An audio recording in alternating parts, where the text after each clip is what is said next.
Cláudia, você tocou no ponto que eu queria.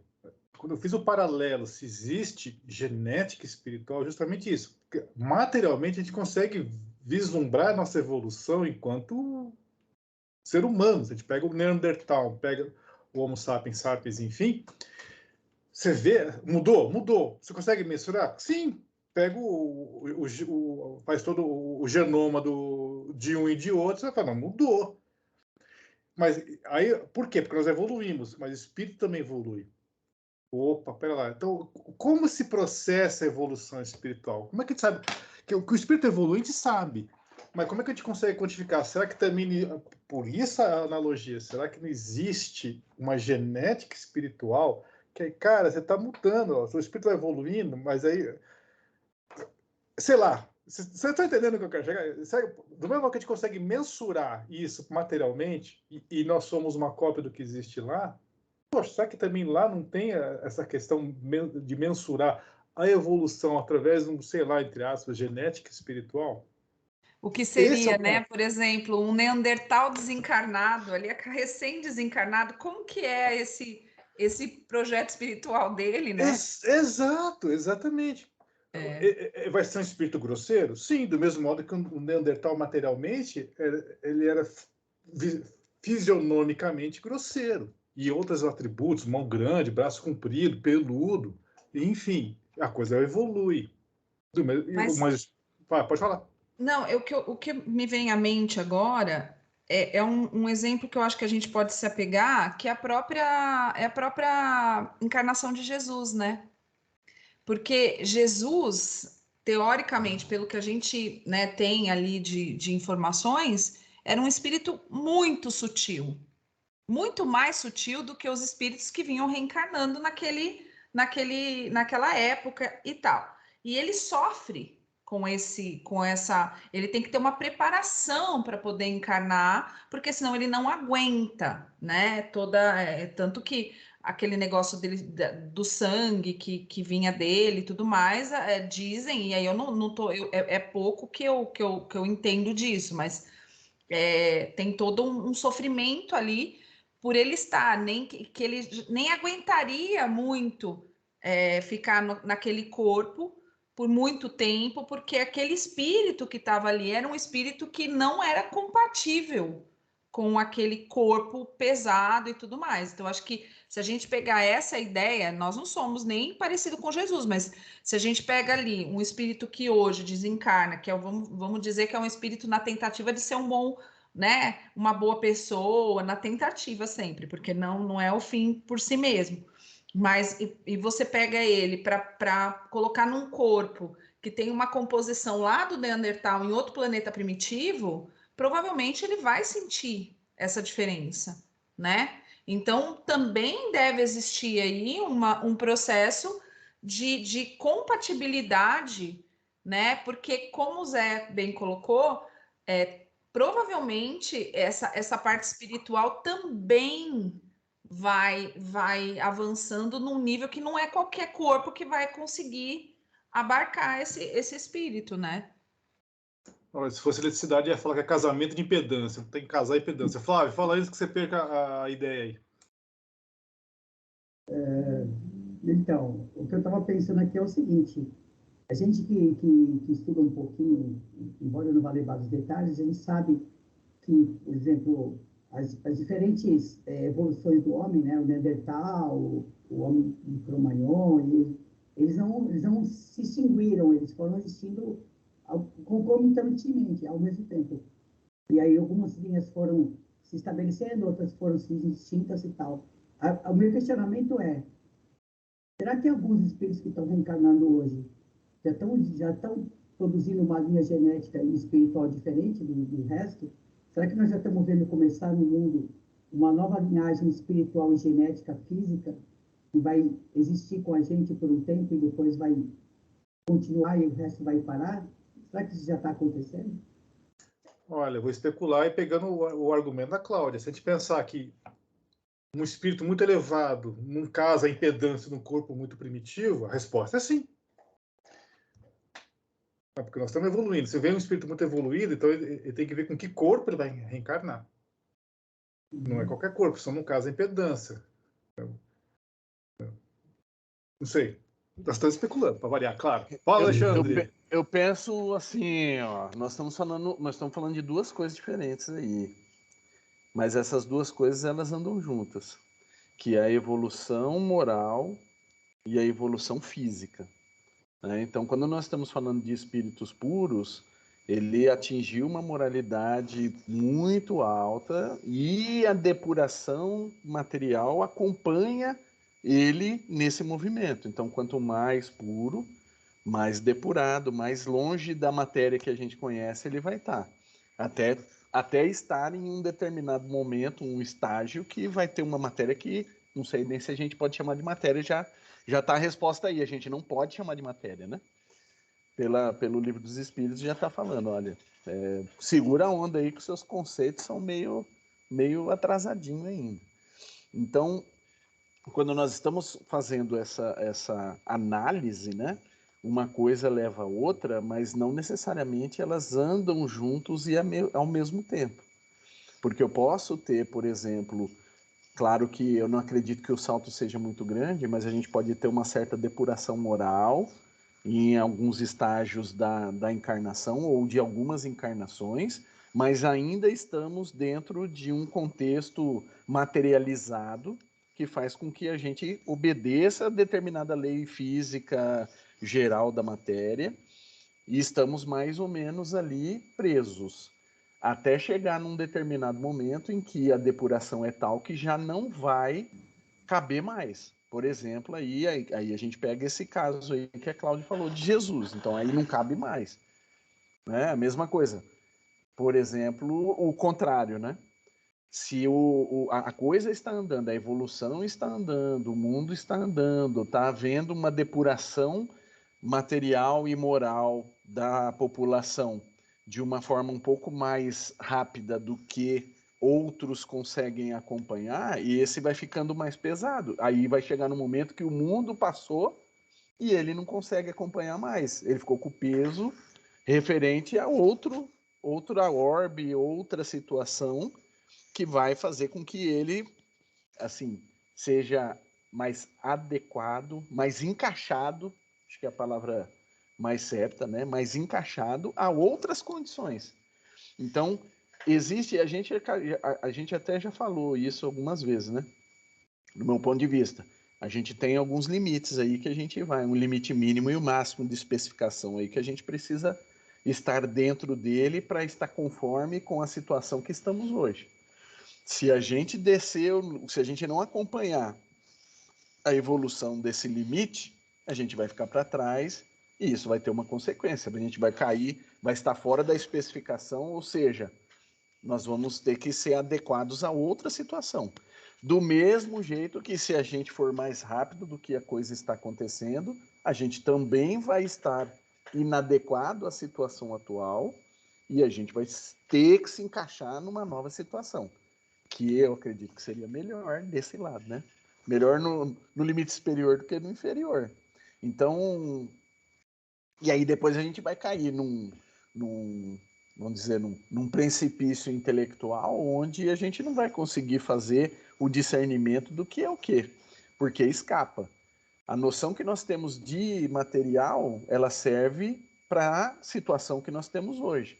Agora, mais para frente, talvez o conceito de matéria, se a gente pode chamar de matéria, deve ter um desenho diferente, uma conotação, uma explicação totalmente diferente que a gente tem hoje.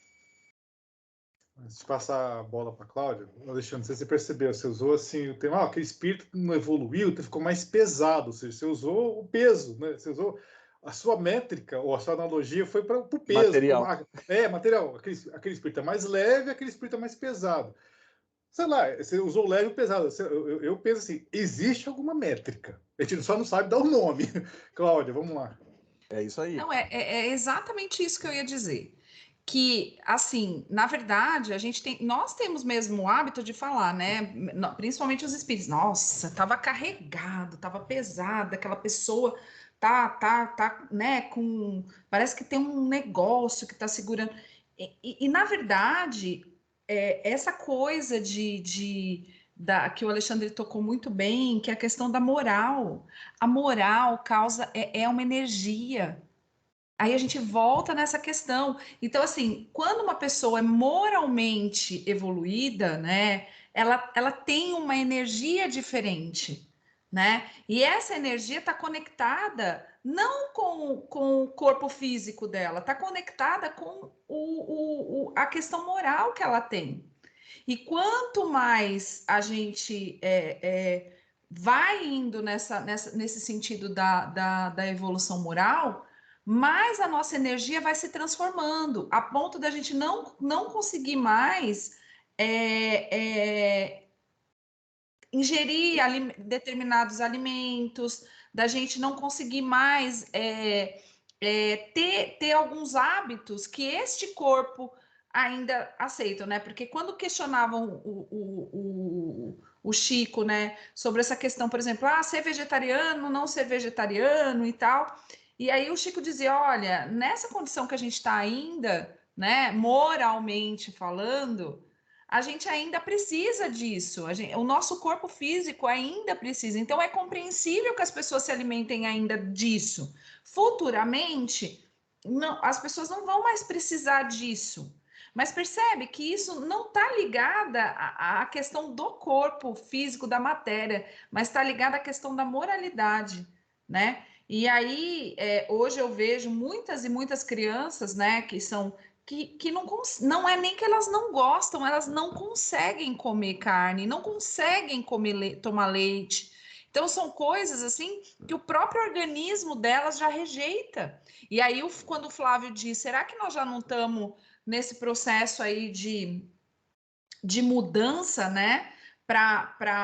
Porque nós ainda estamos nós ainda somos dessa outra geração lá. Mas essa nova leva que vem é uma leva que já fisicamente o corpo já não aceita. Não é uma questão de escolha ou não, olha, eu a partir de agora não vou mais comer carne porque eu não acho que isso é adequado para os animais, enfim, né? Mas tem um negócio ali que fisicamente a pessoa consome aquilo não dá certo para ela, né? Então é interessante pensar nessa questão que a energia ela está diretamente ligada à vibração, à energia e tudo isso que a gente manipula dentro do meio, né, espírita, que a gente diz, né? Quando você vai dar um passe, quando você vai fazer toda essa manipulação energética, tem a ver Purificação com de a água, moral, né? E purificação eu de acho que isso é água, bem essas coisas. interessante. Então, deixa eu dar uma lida aqui numa pergunta que é interessante aqui, ó. Que é, claro, essa aqui é a resposta óbvia, essas duas perguntas curtas, uma prepara a outra. 84 prepara 85. 84. Os espíritos constituem um mundo à parte, fora daquele que vemos? Sim, o mundo dos espíritos ou das inteligências corpóreas. Bom, então é um mundo à parte. Mas o que diferencia essa questão que a Cláudia está falando? Eu lembrei essa pergunta que a Cláudia falou, a vibração, a energia, de repente enfim, é questão vibracional e matéria e energia são intercambiáveis, como o Flávio disse lá atrás. Agora que interessante essa 85. Qual dos dois, o mundo espírita ou o mundo corpóreo, é o principal na ordem das coisas? Na ordem, assim, imagina que é prerrogativa, né?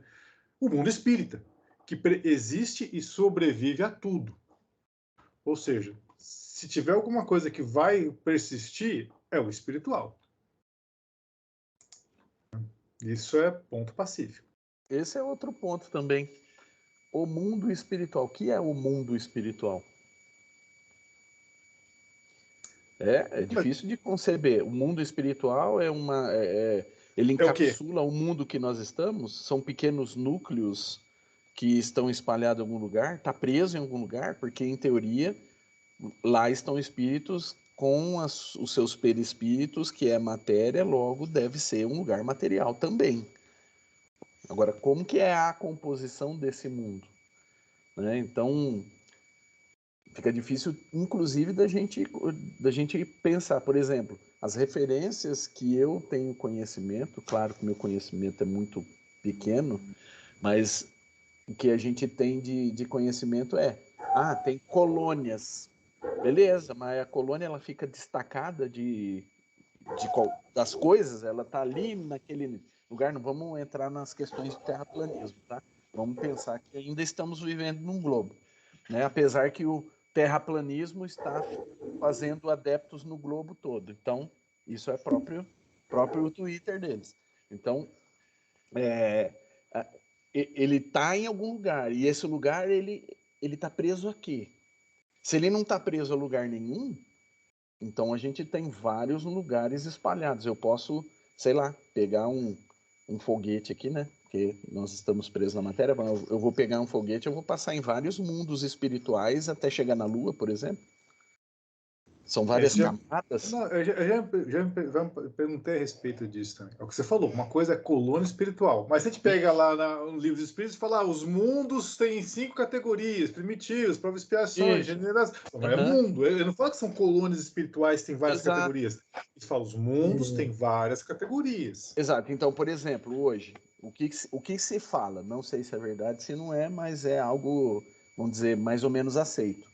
Existem 5 vezes 5 vezes espíritos desencarnados em relação aos encarnados. Então nós estamos aqui vamos bater 9 bi, né? Mais ou menos por aí. 9 bi, então a gente tem 45. Lá onde? Se é uma colônia, ela tem que ter um espaço. E onde está esse espaço? Ele dá a volta na Terra inteira, então nós teríamos um outro planeta em volta do nosso planeta, onde abriga toda essa galera, porque eles ocupam espaço. Eles são seres viventes, materiais, eles ocupam espaço em algum lugar. E a lei da física se aplica também. Não podemos ter coisas... Pode falar. Aí eu vou chutar o pau da barraca. Aí você está pensando, Alexandre, numa concepção euclidiana tridimensional. Se a gente pensar aí junto com o Doutor Estranho no multiverso. Sim, então, mas aí, por exemplo, isso para mim, ou vamos chamar multiverso, é algo plenamente factível. Porque se eu tenho, por exemplo, nós vivemos aqui e sabemos que nós temos espíritos aqui ao nosso redor, que têm uma depuração um pouco menor, não necessariamente mais avançados moralmente, mas pelo fato de não estarem encarnados, eles estão aqui ao mesmo tempo que nós estamos, com os seus perispíritos. E a gente não vê. Logo, tem um mundo paralelo ao mundo que a gente vive. E se a gente não consegue ver um espírito um pouco mais depurado que o nosso, existem mais depurados que esses, que podem estar vivendo no mesmo local ao mesmo tempo. E eles não vão ver. E a gente não vê os dois. Então, nós temos vários mundos habitando o mesmo mundo. Vários mundos paralelos. Agora, a questão para mim é o timing. O tempo é o mesmo, não são tempos diferentes. Estamos todos, vários mundos no mesmo tempo. Talvez. Pela concepção que eu tenho hoje, né? Hoje estamos no mesmo tempo. Vamos lembrar de uma coisa, tá? As concepções físicas não são iguais para todos os lugares do universo. Uhum. A gravidade não se comporta do mesmo jeito, o tempo não se comporta do mesmo jeito. Então, assim, a gente tem que tomar um certo cuidado, porque, assim, isso varia no nosso próprio universo. Agora, o que me leva a pensar que o mundo espiritual, na verdade, não é um lugar. É uma faixa vibratória. Ele não é um local geográfico. Ele é uma concepção muito mais de vibração do que propriamente físico. Então mas ele está em algum lugar. Não, tem que estar. Se eu tenho uma faixa vibratória, eu tenho várias vibrações e cada um vai estar encaixado dentro dessa faixa vibratória. Ou seja, se eu estou vibrando numa determinada frequência, eu vou ver o que aquela frequência me permite. Se o Zé está vibrando em outra, ele não vai ver o mesmo que eu vejo. Ele vai ver o que está relacionado à própria vibração que ele está. Exato. Então, existe um lugar. Tem que existir um lugar. Não fisicamente falando, mas algum lugar, espaço-tempo tem que estar ali. Mesmo fisicamente. Se você pegar, aí eu lembrei, se quem assistiu já esse episódio do Carl Sagan lá em Cosmos, que ele faz uma analogia. Vamos pensar num mundo bidimensional, em que tudo seja estritamente bidimensional. Aí você fala, existe coisa bidimensional? Existe. Olha para tua sombra é bidimensional, tua sombra não tem espessura. Mas, no entanto, você consegue ver o contorno da sua sombra. Deixa eu ver se dá para fazer aqui. Ó, dá para fazer, ó. Eu consigo ver o contorno aqui do meu braço aqui, ó, para cá, descendo, a mão vem para cá, enfim. Mas não tem espessura, mas eu consigo ver. Só que a minha mão e minha sombra estão no mesmo instante, mas estão fisicamente distintos. Isso, eu não sei se isso responde a colocação do Alexandre. Eu consigo conceber esse tipo de coisa, pensando nessa analogia. Meu braço é 3D, ele tá numa posição, minha sombra está 2D e está projetada. E que mal comente, a projeção nunca é tão melhor que a coisa 3D. Do mesmo modo que o mundo material é uma projeção do mundo espiritual. Então, o espiritual, na realidade, pode ser uma outra dimensão, ocupa uma outra Pode ser um dimensão 4D, que a gente... 5D, 4D ou 5D, 10D. enfim, 5G também do celular, né? 1G, 2G, assim. Enfim, eu tô pensando aqui agora, assim, alguém que está nos ouvindo, não sai, continua, a gente é assim mesmo, a gente só, o melhorzinho que baba e baba verde, né, Flávio? Mas, enfim, eu entendo que dá para coexistir, se você aumentar a dimensão. Dá, perfeitamente. Nesse Isso, exemplo. aumentar a dimensão, mas não diminuir não sei se é a palavra correta, qualidade. Não, pelo contrário. Não, exatamente. Não. Então, por exemplo, embora no caso da sombra, a sombra ela está ali, se a gente for fazer uma comparação com a matéria, ela teria uma qualidade menor, embora ela seja material, porque ela está ocupando um determinado espaço ali, mas em termos de qualidade em relação ao 3D, ela seria inferior. Mas o caso que eu penso a gente tem, por exemplo, 3D, mundos 3Ds coabitando o mesmo espaço-tempo. E isso é uma verdade, porque existem, a gente sabe, tem espírito desencarnado que está por aqui, e a gente não vê. E tem espírito desencarnado que é mais puro que esse, que a gente também não vê. Que está dentro de uma concepção, vamos dizer, em termos de qualidade, de novo, não sei se é a palavra, mas qualitativamente em níveis diferentes, mas não necessariamente um pior que o outro. Não, mas isso que você falou é um negócio interessante. Nós estamos encarnados, nós não conseguimos ver espírito desencarnado, condições normais. Tá. Vamos supor que, ou seja, que tem aqui do meu lado um espírito inferior. De repente, pode ter ele mais elevado. Esse elevado enxerga o inferior que me enxerga e eu não enxergo nenhum deles. Isso, exato. É isso que você quer dizer, Alexandre? Exatamente. Ou seja, então, na realidade, é um multiverso. É um multiverso. Isso para mim é fato. O multiverso existe. Agora, o que assim, o que não, aí a viagem do sci-fi, né? Por exemplo, eu existir em vários momentos, em vários versos ao mesmo tempo. Eu sendo eu. Aí não. Porque eu sou um indivíduo. Aí a gente admitir que não existe a individualidade. Como a palavra diz, é indivíduo, você não divide. Exatamente. Aí a gente admite que a individualidade não existe. Porque eu sou reflexo de, não sei, né? Vamos pensar nos filmes sci-fi mesmo. Eu não sei se vocês assistiram. Tudo em todo lugar ao mesmo tempo. Aquele coreano lá. É um coreano, né? Eu quero assistir também. É muito bom. É uma comédia. Mas é uma viagem, assim, total, tá? Mas é um filme muito divertido, recomendo, assistam. Por exemplo, ele fala assim, ó, que pela ideia do filme, não vou tentar não dar spoiler, embora eu darei. Mas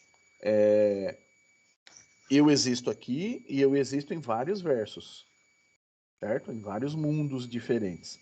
Cada mundo tem sua própria característica. Mas eu sou um indivíduo que eu tenho um equivalente em outro verso. Essa é a ideia do multiverso pelo sci-fi daquele nível específico. Tem outros também que falam assim, aquele filme é o Confronto, com o Jet Li. Nesse filme ele também, que ele tá em vários versos, aí nesse filme, por exemplo, vou dar spoiler porque já é, mas esse filme ele vai de mundo em mundo, matando as versões dele, porque quando ele mata, ele consegue capturar energia, então cada vez que ele elimina um verso dele, ele fica mais forte. Mas é ele em todos os lugares. Então isso para mim já é, aí viajou da maionese, porque aí a gente mata a individualidade. Não, Mas, espiritualmente cai por terra. Assim, o espírito é um só. Exatamente. Agora, Exatamente. admitir que existem vários espíritos habitando vários versos ao mesmo tempo, beleza. Aí tudo Alexandre, bem. posso fazer uma. Eu não quero usar aquele termo que a gente usava na mocidade, que começava com massa e terminava com são mental, mas vocês captaram a ideia, né? Então, vocês lembram. Então, assim, ó, só visualize isso aqui. Imagina que, bom, o espírito é eterno, certo? Imagina que existe um momento do universo, do tempo, espaço, que nós já sejamos praticamente o máximo possível que a gente já conseguiu evoluir dentro da nossa condição. O máximo. Agora, imagina que nós, na verdade, nós somos fragmentos desse espírito que está no estágio evoluído, porque o tempo não existe.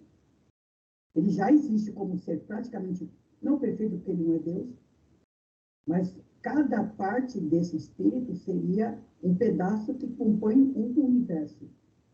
Então, nós não seríamos totalmente nós seríamos uma pequena parte de um todo maior, que é você na sua forma total, na sua forma plena e completamente desenvolvida. Captou a ideia do pensamento? Captei. O que eu penso aqui é o seguinte, e isso a gente já ouviu também. Às vezes, principalmente quando tem espíritos que são mais destacados, espíritos, vamos dizer, espíritos mais pop.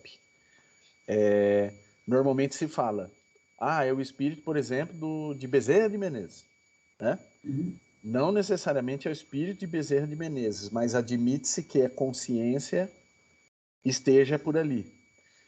E também, quando a gente ouve, a gente vê a literatura, histórias e tudo mais, a gente entende que pela consciência, e aí a gente extrapola toda aquela questão de assim, pela velocidade que o espírito tem, que é a velocidade do pensamento, em teoria, eu poderia estar em dois lugares ao mesmo tempo, porque é muito rápido, mas não necessariamente eu esteja. Então, uma fração de segundo eu posso pensar, estou aqui, estou em tal lugar, puf, puf. Então, eu vou ser visto em vários pontos ao mesmo tempo, que aí é aquele estado de consciência que se propaga pelo universo. Então, você pode falar, olha, é o espírito de tal. Por quê? Porque a consciência, ela está propagada, ela está navegando pelo universo, ela se faz meio que, não vou blasfemar, meio que onipresente. Mas não porque ela está presente em todo lugar, mas por conta dela ter um atributo chamado, que aí eu não sei se é exatamente isso que a gente pode chamar, mas pela nossa concepção aqui terrena, velocidade do pensamento. Então, por exemplo, agora, eu estou aqui e eu posso pensar, estou em Marte. Estou em Marte. Mas eu estou aqui também. Então vamos lá, pergunta 89. Os espíritos gastam algum tempo para percorrer o espaço? Sim, gastam. Mas fazem-no com a rapidez do pensamento. E aí que é o negócio interessante. Vamos para a relatividade. Aí sim explica.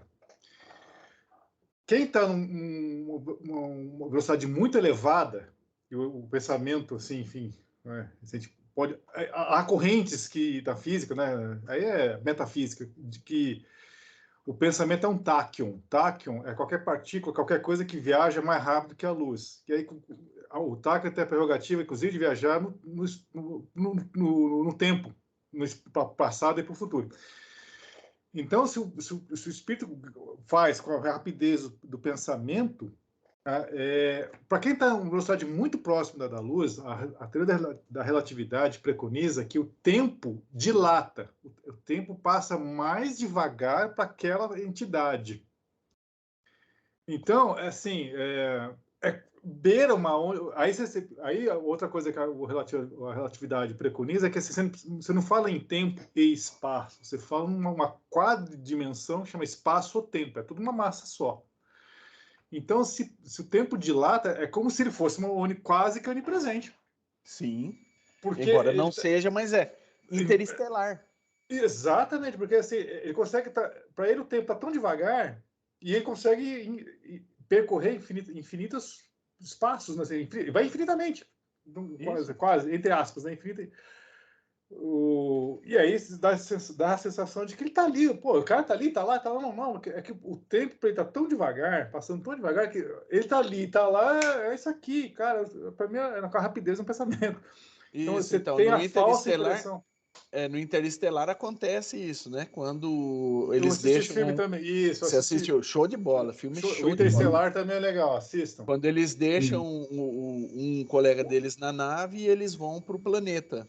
Paleta, e o cara xinga, porra, cara, vocês demoraram 25 anos para voltar. Eles passam 1 hora, né? Eles descem, fazem uma coisinha lá, vem a onda, atrasam isso. Eles sobe atrasam 1 hora. E volta. A hora que chega lá, passou 30 anos. E o então cara veja xinga, só, porra. né? Veja só, você pode... A relatividade do tempo é uma coisa curiosa, porque você pode, dependendo do ponto de vista, claro que não, mas dependendo do ponto de vista, você pode ser um ser eterno numa encarnação. Depende do ponto de vista. A gente pode ter um tempo relativo que faça com que, dependendo de quem está observando, passam-se diversas gerações naquele determinado mundo e a gente está tendo uma vida de, sei lá, 50, 60 anos.